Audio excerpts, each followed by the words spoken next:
Assalamualaikum warahmatullahi wabarakatuh. Innal hamdalillah nahmaduhu wa nasta'inuhu wa nastaghfiruhu wa na'udzu billahi min syururi anfusina wa min sayyiati a'malina. May yahdihillahu fala mudhillalah wa may yudlil fala hadiyalah. Asyhadu an la ilaha illallah wahdahu la syarikalah wa asyhadu anna Muhammadan abduhu wa rasuluh. Amma ba'du.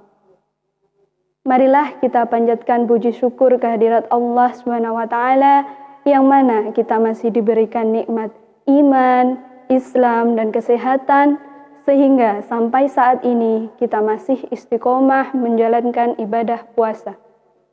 Sholawat serta salam tetap tercurahkan kepada junjungan kita Nabi Agung Nabi Muhammad SAW beserta keluarga, sahabat, dan orang-orang yang mengikutinya hingga hari akhir. Para pemirsa Jimat Sewu yang dirahmati Allah, bulan Ramadan adalah bulan yang sangat istimewa, di mana Allah akan melipat gandakan pahala bagi siapa saja yang melakukan kebaikan. Tentu ini akan menjadi sebuah kesempatan bagi kita untuk melakukan amal kebaikan yang sebanyak-banyaknya. Namun, seringkali seseorang itu lupa sehingga ia melakukan hal-hal yang akan mengulangi pahala puasa. Untuk itu, pada kesempatan ini izinkan saya untuk menyampaikan beberapa hal yang akan mengurangi pahala puasa. Perlu diingat, puasa Ramadan tidak hanya menahan lapar, dahaga, hingga perkara lain yang membatalkan ibadah wajib ini. Tetapi lebih dari itu, yaitu menjaga diri dari segala perbuatan dosa yang nanti bisa mengurangi pahala berkurang. Percuma dong kita seharian penuh menahan lapar dan dahaga jika nafsu ini dibiarkan lepas kendali untuk menuruti kemauannya. Para pemirsa Jimat Sewu yang dirahmati Allah, secara syariat, puasa memang sudah dikatakan sah jika seseorang itu sudah melaksanakan 2 rukun, yaitu yang pertama niat di malam hari, dan yang kedua menahan diri dari segala hal yang bisa membatalkan puasa. Akan tetapi, puasa yang baik bukanlah ibadah yang hanya menggugurkan kewajibannya saja, melainkan bagaimana puasa kita yang kita lakukan dalam 1 bulan penuh ini akan mendewasakan rohani dan spiritual kita. Oleh sebab itu, bisa saja puasa seseorang sah secara fikih dalam arti menggugurkan kewajiban, akan tetapi pahalanya tidak ia peroleh. Hal ini sebagaimana pernah disabdakan oleh Nabi Muhammad SAW yang berbunyi, A'udzu billahi minasyaitonir rajim. Bismillahirrahmanirrahim. Kam min sha'imin laisa lahu min siyamihi ilal ju'i wal 'atsy.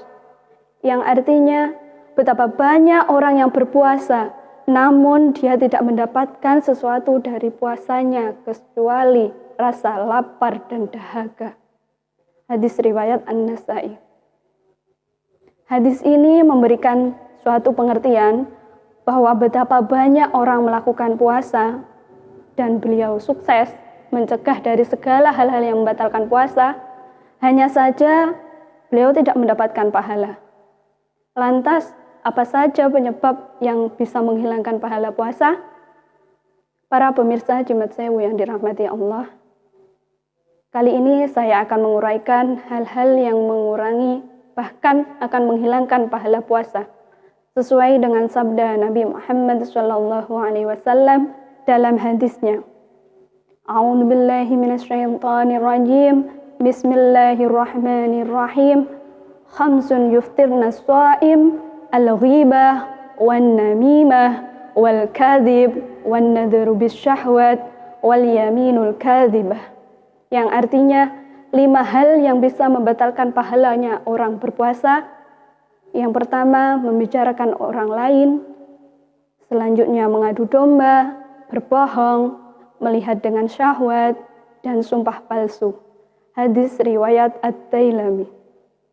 Para pemirsa Jimat Sewu yang dirahmati Allah, sesuai dengan hadis tersebut, hal-hal yang dapat mengurangi bahkan akan menghilangkan atau membatalkan pahala puasa diantaranya yang pertama yaitu al-ghibah. Ma huwa ghibah? Ghibah adalah membicarakan keburukan orang lain atau dalam bahasa sehari-hari kita biasa disebut dengan gosip. Berhati-hatilah kita dengan namanya ghibah atau gosip. Karena ketika kita berkumpul dengan teman sejawat, teman kerja, teman sekolah, saudara, dan sebagainya, terkadang tanpa terasa kita berbincang dengan asik membicarakan seseorang, bahkan membicarakan keburukan orang lain. Hal inilah salah satu contoh ghibah yang bisa merusak pahalanya puasa. Lebih-lebih saat ini kita hidup di era digital, di mana informasi ini sangat mudah kita dapatkan, baik itu melalui media cetak, elektronik, dan juga internet. Sehingga gosip-gosip ini mudah kita temukan, meskipun mungkin awalnya kita tidak berusaha mengaksesnya. Jika seseorang muslim berghibah sedang ia berpuasa, maka ia hanya akan memperoleh lapar dan haus saja. Tidak ada pahala bagi ibadah puasanya. Hal ini sesuai dengan hadis Nabi Muhammad SAW yang artinya puasa bukanlah hanya menahan makan dan minum saja, akan tetapi puasa adalah dengan menahan diri dari perkataan sia-sia dan rofat.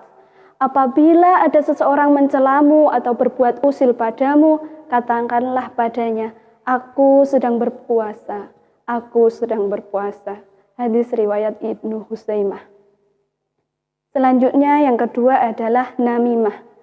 Apa itu namimah? Namimah adalah perilaku mencari kesalahan orang lain dan menyebarkannya dengan maksud agar terjadi pertikaian atau biasanya disebut dengan adu domba. Adu domba dapat berupa rasa tidak senang ketika melihat orang lain rukun, lalu menyebarkan fitnah untuk merusaknya. Jangankan pahala puasa, Islam juga mengancam orang yang melakukan adu domba dengan balasan neraka di akhirat. Dasarnya adalah sabda Nabi Muhammad SAW yang artinya pelaku adu domba tidak akan masuk surga. Hadis riwayat Muslim.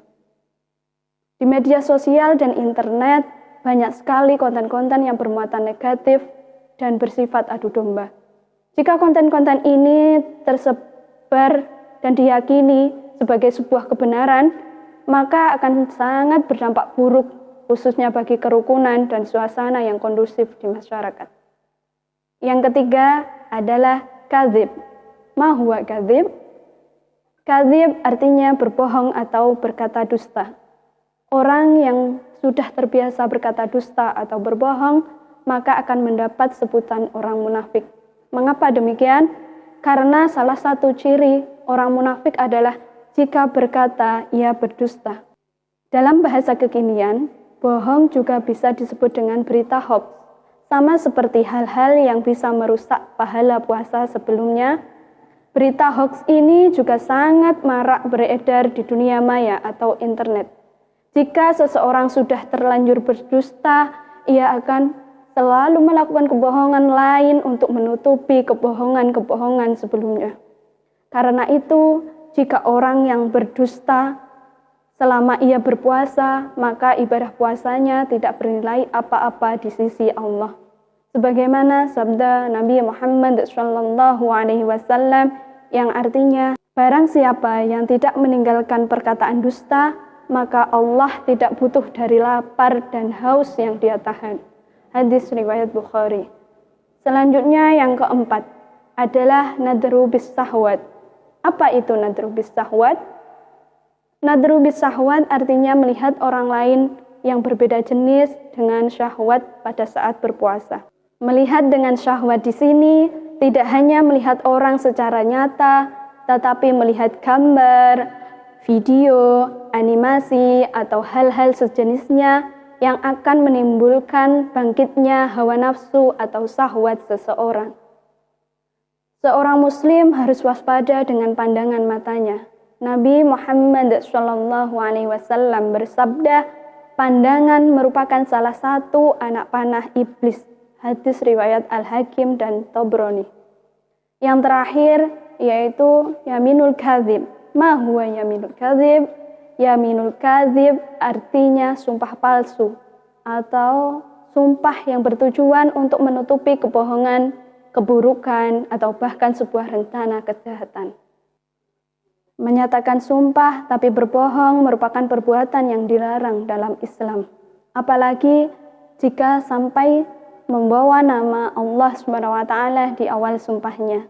Maka perilaku ini termasuk dalam 3 dosa paling besar.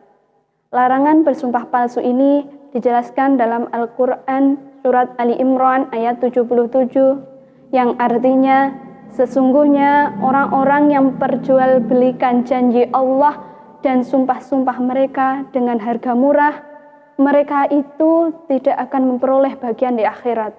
Allah tidak akan menyapa mereka, tidak akan memperhatikan mereka pada hari kiamat, dan tidak akan menyucikan mereka bagi mereka azab yang pedih. Para pemirsa Jimat Sewu yang dirahmati Allah, lalu bagaimana sih sebenarnya cara kita untuk mencegah hal-hal tersebut agar pahala kita tetap utuh? Yang pertama adalah sibukkan diri kita dengan amal ibadah dan hal-hal positif seperti tadarus Al-Quran, menuntut ilmu atau mengikuti majelis taklim, melakukan pekerjaan rumah, berdagang, dan sebagainya. Hal-hal positif tersebut akan bisa mengisi waktu kita selama berpuasa, sehingga tidak akan ada waktu bagi kita untuk terjerumus ke dalam ghibah. Selanjutnya yang kedua, yaitu membatasi penggunaan Android, khususnya untuk melihat media sosial.